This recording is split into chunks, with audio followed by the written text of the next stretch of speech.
আসসালামু আলাইকুম। আমাদের ব্রেন থাকবে আলফা লেভেলে, আমরা কখনোই গামা লেভেলে যেতে চাই না। Health is a state of complete physical, mental, social and spiritual wellbeing, not merely the absence of disease. তার মানে হচ্ছে ডিজিজ নাই তার মানে আপনি সুস্থ, তা বলা যাবে না। ডিজিজের ট্রিটমেন্টের দুইটা পার্ট থাকে।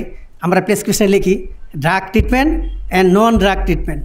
আমরা এখানে কিছু অ্যাডভাইস দিই, কিন্তু অ্যাডভাইসগুলি আমরা লিখে দিই এবং এটাকে প্র্যাকটিস করানোর কথা আমরা বলার আমাদের সময় থাকে না। যে ড্রাগ দেওয়ার পরে হয়তো রোগ ভালো হয়, কিন্তু অসুখ ভালো হয় না। অসুখ মানে সুখের অভাব, দুইটা আমাকে বুঝতে হবে। ডাক্তার যে অ্যাডভাইসটা দেয় ওইখানে কিন্তু লাইফস্টাইল মডিফিকেশান, তো ওইটা তো আর ফার্মেসিতে কিনতে পাওয়া যায় না, যার ফলে ওইটা করা হয় না। যার ফলে হয় কি, রোগের চিকিৎসাটা হয় কিন্তু অসুখের চিকিৎসাটা হয় না। অসুখের চিকিৎসা করতে হলে অবশ্যই আমাদের মেডিটেশান করতে হবে, লাইফস্টাইল মডিফিকেশান। সুতরাং চিকিৎসা, that is doctors and meditation, side by side যদি আমরা চলি তাহলেই আমাদের সুস্থ থাকা সম্ভব, হেলথ ভালো রাখা সম্ভব। Otherwise it is not possible. তা আমি এইখানে এই প্রশিক্ষণ নেওয়ার পরে আমি যেটা দেখলাম, এখানে ধর্মচর্চা করার জন্য মেডিটেশন আরও বেশি প্রয়োজন।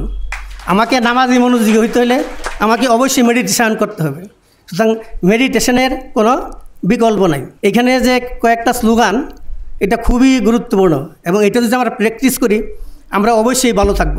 সুস্থ দেহ, প্রশান্ত মন, কর্মব্যস্ত, সুখী জীবন।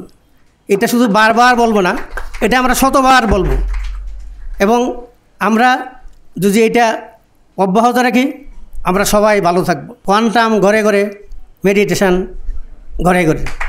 সবাইকে ধন্যবাদ। আসসালামু আলাইকুম।